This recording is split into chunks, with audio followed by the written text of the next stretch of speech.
猛禽3代发动机的渲染图大家都看过了吧？它不是渲染的，它是实拍照片。我的妈呀，那就有点炸裂了啊！等于是别人还在飞，导弹全挂在机翼上的4代机，它就已经飞上了，把导弹全装在舱内的5代隐形机了。怎么做到的？魔法吗？其实是我们的粉丝很熟悉的一个领域 ，3D 打印。通过 3D 打印技术，猛禽3代不仅大大降低了外观的复杂性，还成功的减重了将近80公斤，但推力却不减反增，比2代提高了大约22%，比1代提高了51%，绝对是降本增效的典范啊！所以 Elon Musk 才说嘛，看到没有，我们 SpaceX 具拥有全世界最先进的金属 3D 打印技术，只是一般人还不知道而已。言下之意就是现在你们服了吧？另外接着 3D 打印技术，猛禽3代还丢掉了好几样又复杂又花钱还容易出故障的东西，比方说隔热罩。在2代和1代猛禽上都必须要装上隔热罩2个原因一是33代猛禽发动机点燃时会产生极高的温度，本身就威胁到了发动机的安全；二是芯片还会从轨道上载入大气层跟大气剧烈摩擦时也会产生致命的高温，所以你就不得不在发动机舱内装上厚厚的隔热罩。但是通过 3D 打印 ，SpaceX 现在可以把发动机自身的外壳变成一个完美的隔热罩了。他们可以将复杂的冷却管路内建在外壳里面，使其成为一个集成的冷却回路，让冷却液流进其中的每一个部件，因此冷却效率大增，还可以去掉一大堆螺栓和焊接接头，尤其是螺栓马斯克是这样形容他讨厌的螺栓与电圈的，它们非常麻烦，尤其是当它们热起来之后，堪比地狱。可不是吗？有多少飞行意外都是由失效的螺栓和电圈带来的。于是 SpaceX 选择了用一种复杂来替换掉另外一种复杂。虽然发动机的外观看起来是既简洁又干净，但是其内部却是非常复杂的。只是这种复杂嘛，恰好就是 3D 打印最擅长的领域了。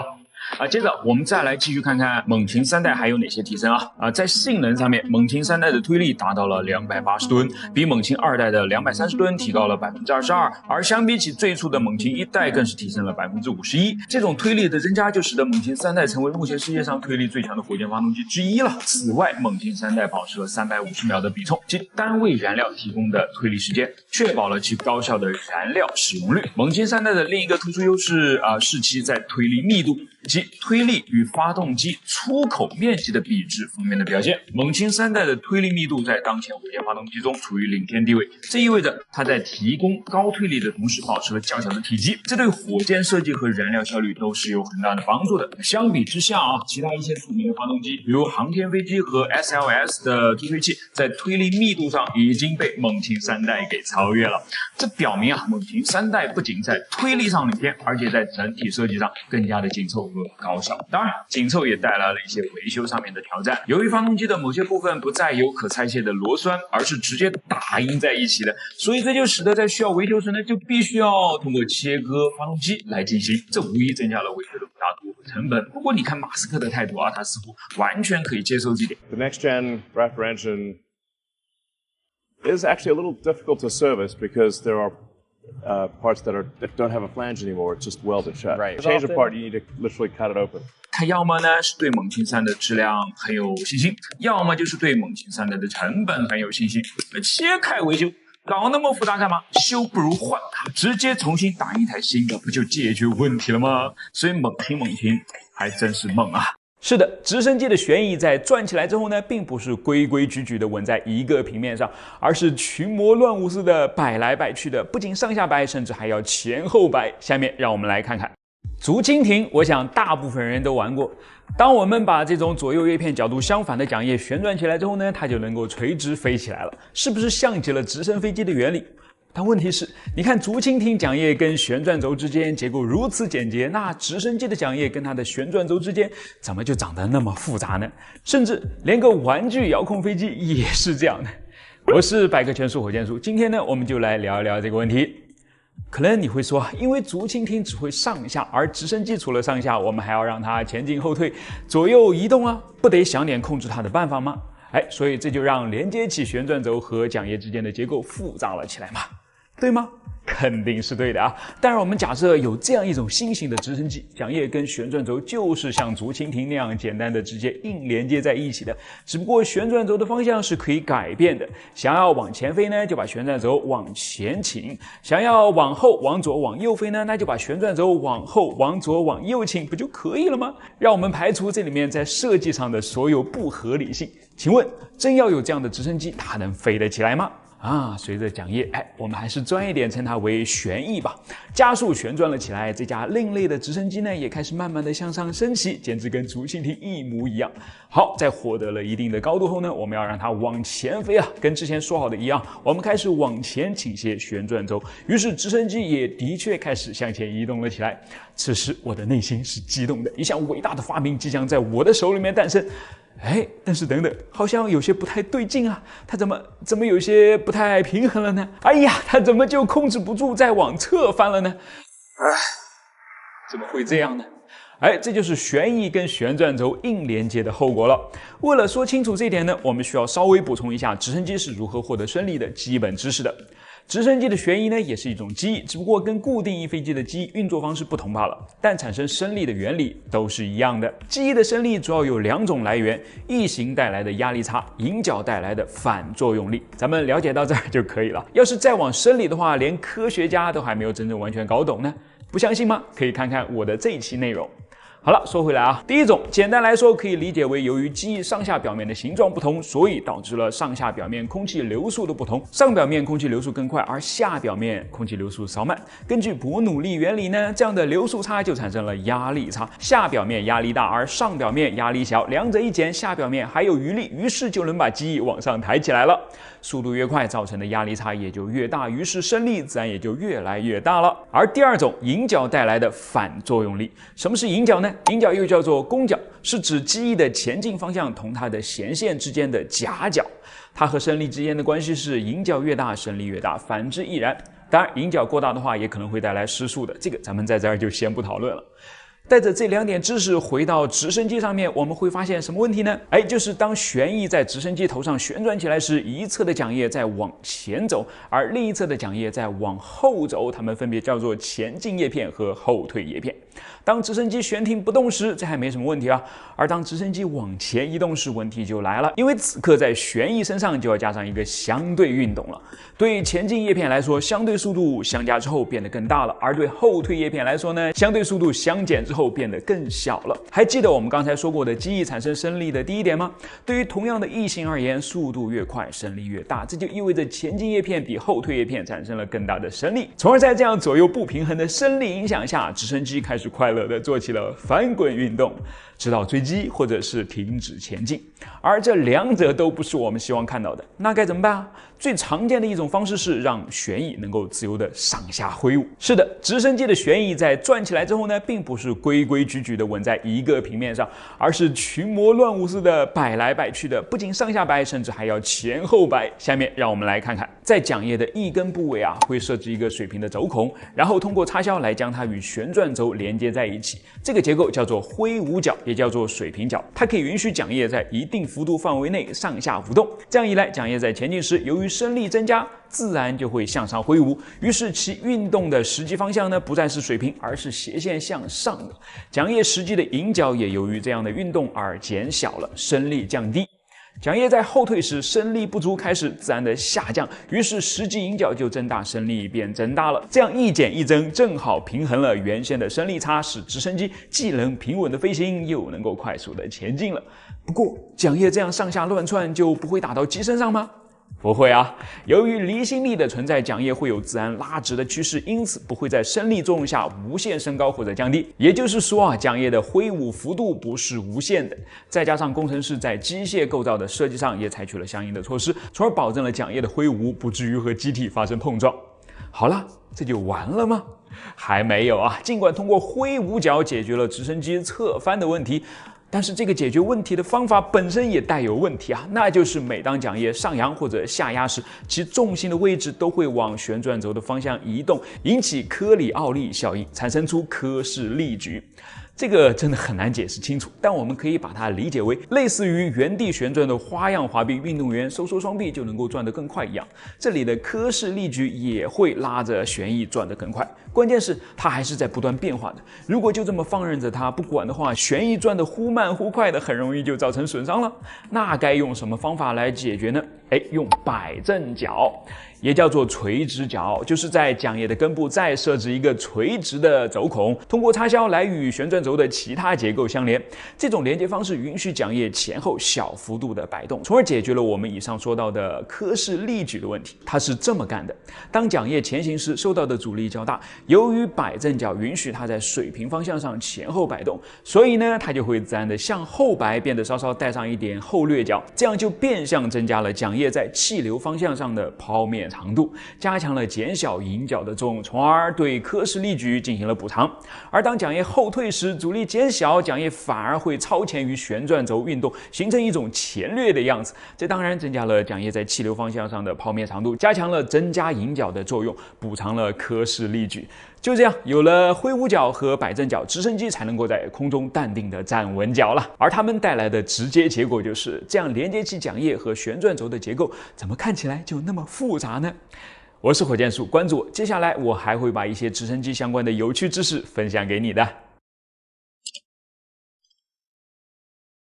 这是一张德国212型常规动力攻击潜艇的尾部高清图，有没有注意到在它的螺旋桨后面还有一些比较复杂的结构呢？对比起来啊，俄罗斯的基洛级、法国的可畏级，螺旋桨后面可就要清爽很多了。所以这个东西到底是什么，有什么用？我是百科全书火箭叔，今天我们就来聊一聊它。其实啊，作为德国现役最先进的潜艇，这么大大方方的就把屁股给展示出来，实在是一件很不寻常的事情啊。你看，同样是作为最先进的美国弗吉尼亚级和英国的基民级，你就怎么都看不到他们的屁股。不管是在展示还是在维修啊，只要不是在水里面，他们的螺旋桨呢总是被密不透风的罩起来的。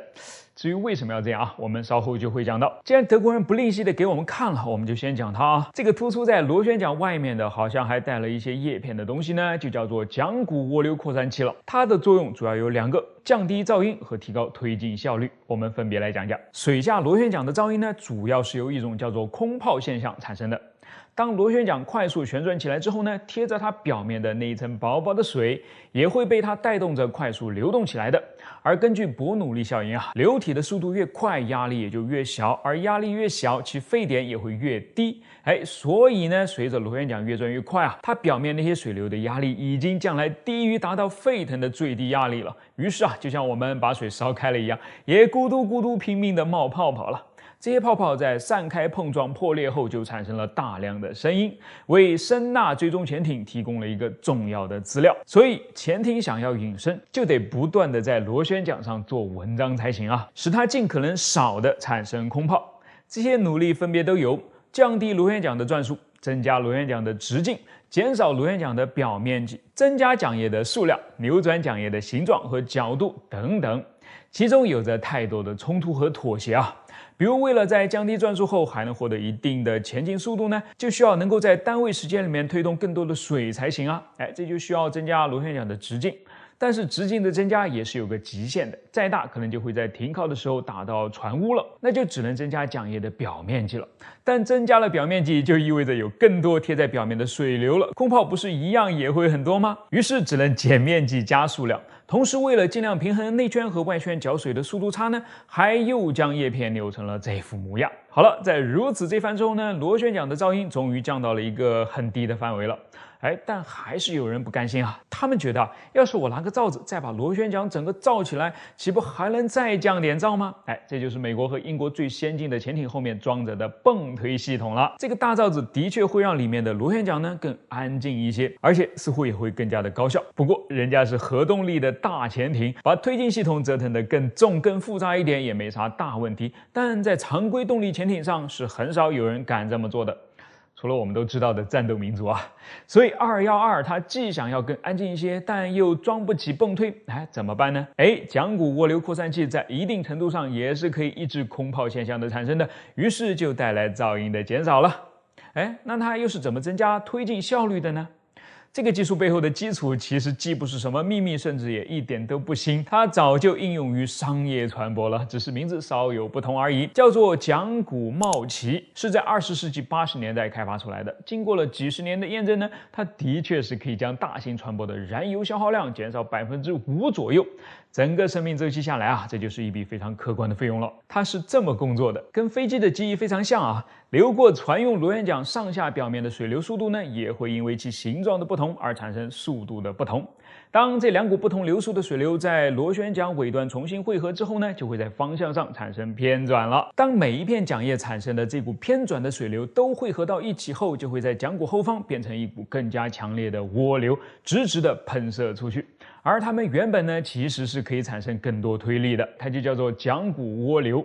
而桨骨茂奇就是用来打破这些涡流的汇聚的。你看，正好挡在大叶片后面的小叶片呢，把刚刚偏转了的水流又马上给偏回来了，就使它们在桨骨后面聚不起来，所以它们也就只好安安心心的把自己的那份力量全部贡献出来了嘛。再把它移植到水下之后呢，德国人显然又进行了更多的优化，所以桨骨涡流扩散器明显就比桨骨茂奇复杂了很多。至于它又是怎么工作的，不好意思啊，那是人家的军事机密了，我们就只好猜猜罢了。但很显然我是猜不出来的，也暂时还没有找到有猜出来的更详细的分析了。说到这儿，我就要解释为什么美国和英国总是要把自己的潜艇上的螺旋桨遮起来的原因了，因为它上面基本上就写满了整艘潜艇的关键数据了。它的形状可以暴露出其为了实现水下隐身时的最佳转速是多少，而一旦我们既知道形状也知道转速后呢，就能够计算出其输出的频率是多少了，进而将发动机的类型和发动机的转速给摸清楚，并据此来调整和训练我们的声纳系统，有点像是给它注入了一个特定的疫苗一样，让它能够更好的识别这艘新的潜艇的声学特征。于是啊，在它面前，这艘潜艇还能继续保持隐身吗？不能了嘛。虽然我还是想不通为什么德国人一点也不在意，但至少我得感谢他为本视频提供了宝贵的素材。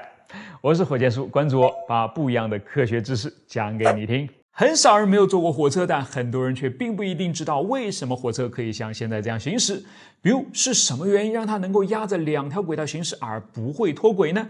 为什么它不需要转动轮子的方向就可以拐弯呢？为什么要在铁轨下方铺上那么多的石子而不是其他看起来更方便也更加现代的东西呢？还有，又不是在天上飞，为什么恶劣的天气甚至是一些特殊的季节也会影响到火车的行驶安全呢？好吧，今天呢就来跟我了解一下，看看你曾经的想法有可能错得多么离谱。首先，火车车轮的形状是比较特殊的，通常我们以为它会是一个圆柱体，再加上一个凸起的轮圆。轮圆的作用就是为了将轮子卡在2根铁轨之间，以便让火车始终沿着铁轨的方向前进。但实际上并不是这样的，轮圆大多数时候都根本不会碰到铁轨，它更像是一个保险一样，在最坏的情况下才会发生作用，尽量防止火车脱轨。当然，在火车变轨的时候也是需要用到它的，这个呢我们以后可以专门来说一说。真正让2个车轮保持在轨道中央的是车轮与轨道的接触面，它叫做踏面，而踏面并不是一个圆柱面，而是一个圆锥面。它在车轮靠里的部分要比靠外的部分更粗，这样做的好处就是在火车自身重力的作用下，它会让车轮自动就滑到轨道的中央了，这个叫做对冲，就像是火车的舒适区一样，尽管它会晃来晃去的，但始终就是不愿意离开这个舒服的地方，实在是一个聪明的设计。如果反过来车轮要是一个圆柱面，即使是有轮圆的卡位，似乎也无法阻止火车晃出轨道。接着，火车之所以可以顺利的拐弯，圆锥形的车轮也是必须的配置。我猜你应该知道，当一对车轮转向时，我们可以把它看成是一左一右2个车轮分别画出了2条圆弧。很显然，靠里的圆弧半径肯定要比靠外的圆弧半径要更短，所以长度也就更短，驶过这段距离的时间也就更短。但2个车轮不都是装在一辆车上面的吗？所以行驶的时间也肯定是一样的呀。要是里外2侧的轮子都开过了同样的距离的话，不就转不过弯来了吗？汽车为了解决这个问题，在2个转向轮中间安装了差速器，允许转向时外侧车轮能够比内侧车轮转得更快一些。于是他用同样的时间走过更长的距离来解决了问题。但火车车轮就不一样了啊，因为这2个车轮本质上是被一根坚固的车轴连在一起的，有点像是最廉价的玩具汽车里面装的那样，你转我也转，兄弟咱俩100%同步。这就带来了一个问题啊，那怎么拐弯呢？怎么能让外侧轮子走更长的距离呢？锥形的踏面就解决了这个问问题。当火车转向时，由于离心力的作用，会很自然的把火车往外甩，这样就正好让处于拐弯方向里面的车轮处在一个直径较小的踏面上，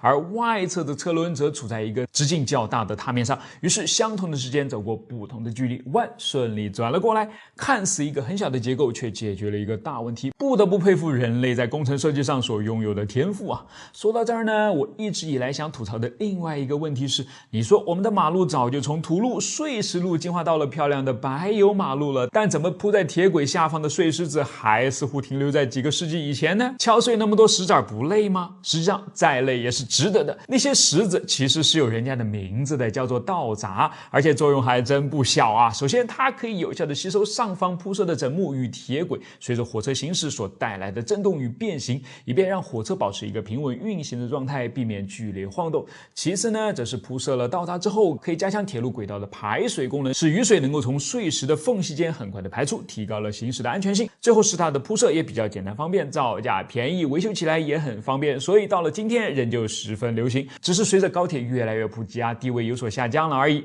好了，最后一个问题啊，火车的行驶会受到季节的影响吗？有可能在哪些方面受到季节的影响呢？说出来你可能都不相信啊，它就是秋季。而为什么是秋季呢？因为秋季最容易有落叶，落叶掉在铁轨上是会影响到火车的行驶的。这就怪啦，如果说有大石块横在铁轨上，容易造成火车脱轨的话，我还能够理解。树叶甚至连我走路都不会 care 的东西，怎么会妨碍火车呢？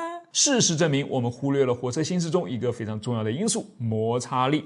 你可能根本就没有想过，铁轨金属，火车轮金属，两个金属在一起是会很滑的。你要是把汽车的轮子换成金属的话，它估计打滑的时间都会多过前进的时间吧。但火车就不会，为什么呢？因为它够重呀，为摩擦力提供了必要但是却刚刚好的压力。这意味着，要是铁轨稍微再光滑一点的话，火车就要飘起来啦。而碾过去的湿哒哒的烂树叶呢，就正好是天然的润滑剂，它让火车的刹车距离比原本的增加了好几倍。于是为了安全起见啊，秋季大概就是火车开得最慢的时候了。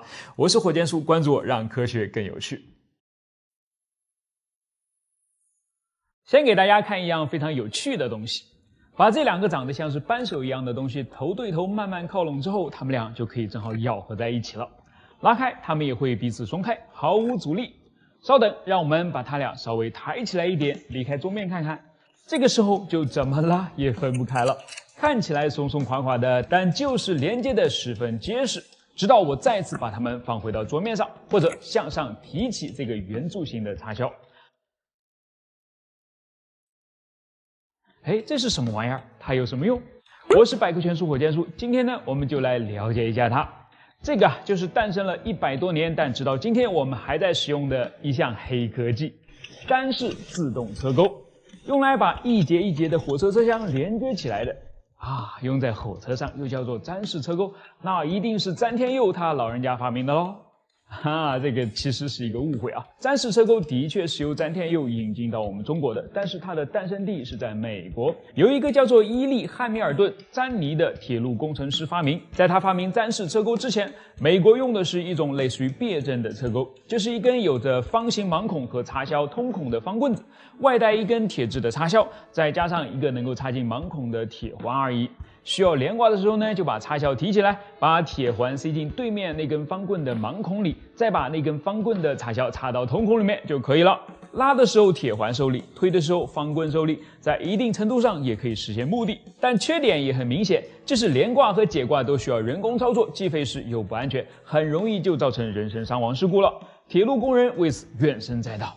另外由于受力的是铁环、插销这种明显不能做的过分笨重的零件，就导致了火车的牵引质量没法上去，有个小几千吨就已经是上限了。要是遇到个坡道什么的话，那就只好进一步的打折了。这对火车的良性发展可不是什么好事啊。同一时期的欧洲也好不到哪儿去。英国工程师发明的缓冲柄加链式车钩的搭配，操作起来同样复杂，或许比美国人的别针车钩更加复杂，因为他们在把铁环挂到钩子上之后，还要再拧螺杆。两节车厢实际上就是靠这根粗约20毫米、螺纹高度2毫米的螺杆连在一起的，你说它能够承受多大的拉力呢？所以这个问题急需解决。1868年，英雄诞生。美国内战退伍老兵詹尼，据说是看到了一群小孩子在做游戏时相互之间手勾着手的场面后呢，受到了启发，就想，能不能也设计出一个类似于这样自己会握手的车钩出来呢？于是詹氏车钩诞生了，并一路影响人类，直到现在，甚至还会迈进未来。它的结构真的是非常简单但其中蕴藏的机械原理却很巧妙。下面我就借着这个用 3D 打印出来的简化版模型来说明一下。詹氏车钩的钩头大概分成这几个部分：钩头主体钩舌，把钩舌连接在钩头上的钩舌插销和这个钩锁了。我们来仔细的看看钩舌深入到钩头内部的结构。它下面有个斜面，上面有个台面，正好可以跟钩锁上面的凸起和下面的斜面配合起来。当钩锁往下时，这个凸起正好可以卡住钩舌上面的台面，因此使它动弹不得。当我们往上拉钩锁时，凸起就会离开台面，而钩锁下面的斜面正好跟钩舌下面的斜面接触在一起了。要是继续往上运动的话，就会由于斜面的影响，把垂直的力分解成水平的力，将钩舌推出。当然，由于钩舌被插销连接在钩头上，所以只能是从钩头里面转出来了。做好了在此握手的准备。当这样两个稍稍张开手的钩头碰在一起，相互挤压之下，钩舌被重新挤回到钩头里面，钩锁下降，凸起卡住台面，于是就怎么也分不开了。你看这个连挂的操作完全不需要人工干预，自己就完成了。解挂的操作呢，也只是需要向上拉一下钩锁而已，是不是非常的方便呢？并且由于直接成立的钩舌强度可以做到很大，所以詹氏车钩的拉力也非常厉害，可以拉动好几万吨重的列车安全运行。直到今天呢，还是很多普通列车的连挂方式。当然，动车除外因为我们又要速度又要舒适嘛。它的连挂就是那种无缝式的电气化连接了，也很炫酷好了，这个就是今天关于詹氏车钩的知识。我相信解说的再详细，也不会有一个实物拿在手上仔细琢磨那么直接。所以我决定送出3对这种由我自己制作打印的詹氏车钩模型。想要的话就关注、转发、仔细的评论吧。我看哪3条评论最受大家欢迎，就把这个刻着火箭树的车钩送给你了。另外，春节就要到了，这里我先祝大家新年快乐！新春之际，西瓜视频发起的过年好知识创作人活动也开始了，我也受邀参加。春节假期，我们除了吃好喝好，也能够学好知识、看好内容。如果你也想说点什么，想聊点什么，欢迎你参加活动，发布视频并投稿过年好知识创作人活动，立刻就能够参与了。活动期间，也请你为我的视频点赞、转发、评论、发弹幕，你也有机会获得抽奖华为笔记本电脑大奖的资格谢谢大家啦！为什么同样是刹车 F1 从时速300到彻底停下来只需要4秒钟不到，而普通的汽车，对了，好像普通的汽车开不了300，普通汽车从时速100减到0差不多就要4秒了。而如果你不幸骑上了一辆刹车不太好的自行车，不得不靠双腿踩地来辅助它停下的话，就只能祝你好运了。事实上，我以前经常这样撞到女生。我是火箭叔，今天我们来聊一聊 F1 的刹车系统究竟如何与众不同呢？1951年，盘式刹车第一次出现在 F1 赛场上。1955年，雪铁龙第一个把它搬到了自己的量产车上面。从此以后，盘式刹车就成了我们一个无比熟悉的东西。直到现在，普通汽车上面的盘式刹车和 F1 上面的盘式刹车本质上都没有啥区别。毕竟大家都是使用同一个连小朋友都懂得的原理在工作嘛，摩擦力，卡钳夹紧，车辆减速，卡钳放松，车速恢复。所谓张弛有度，这里体现的淋漓尽致不同之处在于细节，我们一个个来说。先说卡钳上面的区别，除了更大以外，你要是仔细观察的话，会发现位置也不太一样。普通汽车上卡钳的位置一般都是在刹车盘的左右两侧，大概是3点钟和9点钟的位置，而 F1 的卡钳却更往下，位于5点或者7点钟的位置。为什么要这样调整呢？因为这样能让重心变得更低，重心更低，车开起来自然更稳。你骑个时速20公里的自行车都知道要压低身子， F1 的工程师就更是深谙此道了。那你可能会问，为什么不干脆把它放得更低，也就是6点钟的位置啊？根据我多年对直立哺乳动物进食习惯的研究，6点钟吃过饭之后重心肯定更低啊。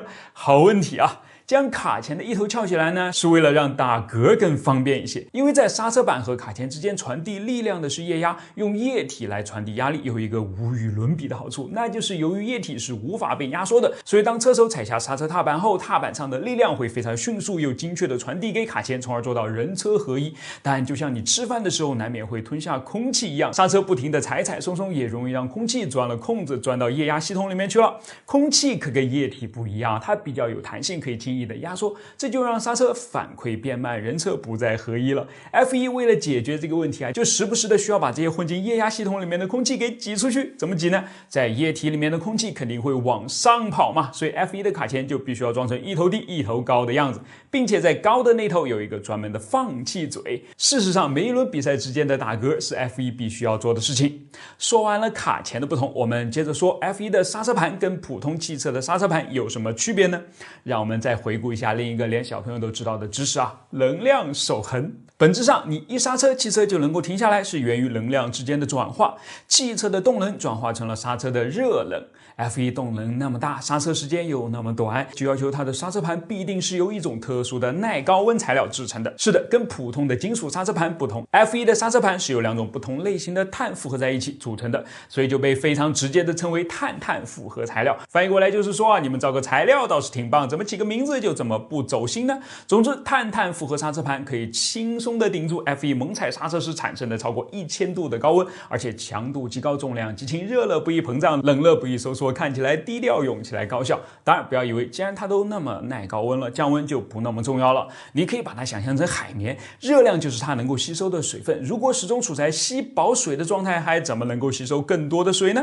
刹车盘吸收的热量也是如此，如果不把这些热量及时的散掉，又怎么能再吸收动能转变过来的热能呢？要是再吃不下更多的热了，动能也无处可去，速度不也就降不下来了吗？所以首先我们能够看到碳刹车盘上布满了能够通风，并且还能够增加表面散热面积的孔。另外在车轮内侧还有专门为刹车盘送风的导管，为它带来更加强劲的冷却效果。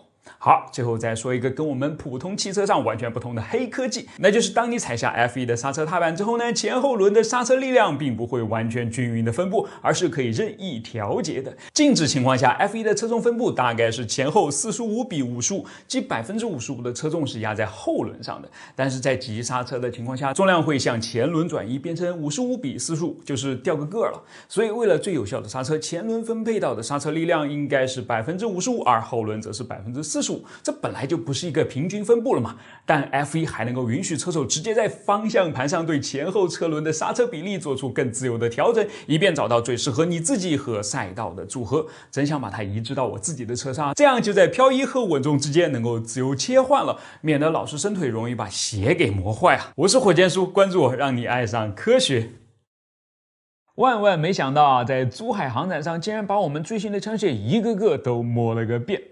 摸着摸着，有个问题就涌上了心头，那就是瞄准器它都是在枪管的上方，而且有的还挺高的。即使我3点一线把目标给瞄准了，但其实枪口对着的并不是这条线啊，它到底是怎么做到打过去就正好落在了准心上的呢？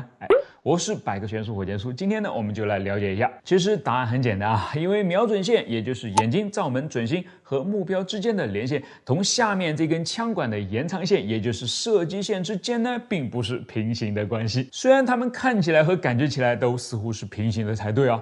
但是呢，这两者却是有一定的夹角的。简单来说啊，枪管延长出去的射击线会比瞄准线略微上翘，这是为了消除子弹的抛物线运动对于射击精度所造成的影响。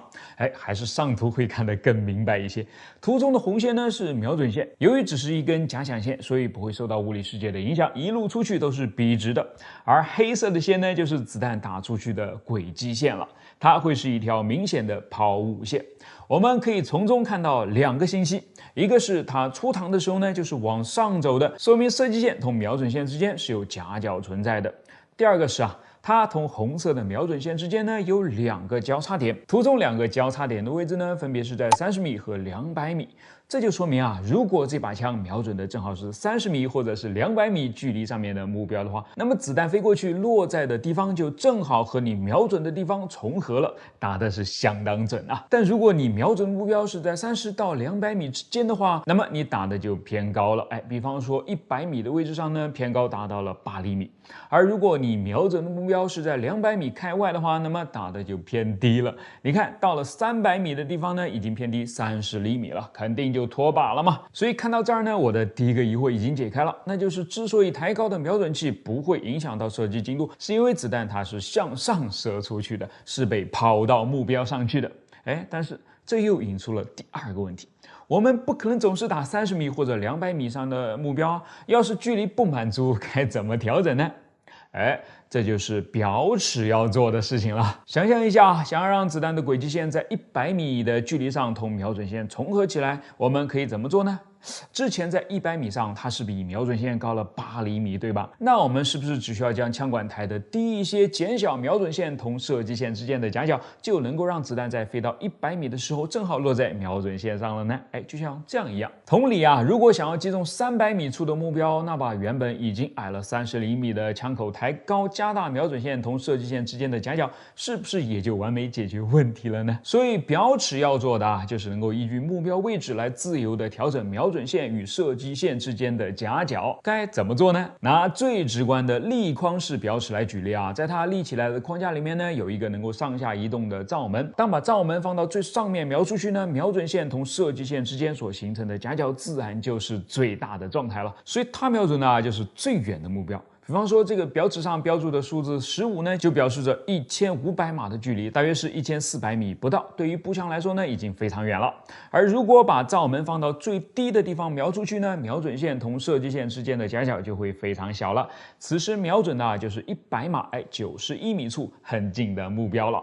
基本上呢，瞄准就是这么回事了。看起来再高级的设备呢，底层逻辑也就是这样的，只是会更加方便与精确而已。比如你们仔细观察这个立框式的表尺，有没有发现一个很明显的 bug 呢？就是距离越近啊，刻度之间的间隔也越窄，反过来距离越远，刻度的间隔也越大。这是因为子弹在空气中飞行时，受空气阻力的影响，射击距离的增加量同枪口抬高角度的增加量不是个等比例的关系啊。随着子弹飞得越远，你想要让它飞得更远呢，枪口的抬高量还得要更大才行。但这无形中增加了调整表尺的难度，因为间隔并不是平均的嘛，尤其是那些距离近的刻度那么密，很容易就把罩门放在了一个错误的位置上，这在战场上慌乱之下是太容易发生了嘛。所以呢，怎么解决呢？用弧形表尺啊。表尺躺下来，上面均分刻度，再套一个可以前后滑动的垫块，而每个刻度所对应的不同高度呢，则由垫块下面的弧形底座给撑起来。你看它是这么工作的，所以就不容易再弄错了嘛。好了，今天呢就讲到这儿吧。我是火箭叔，关注我，把不一样的科学知识讲给你听。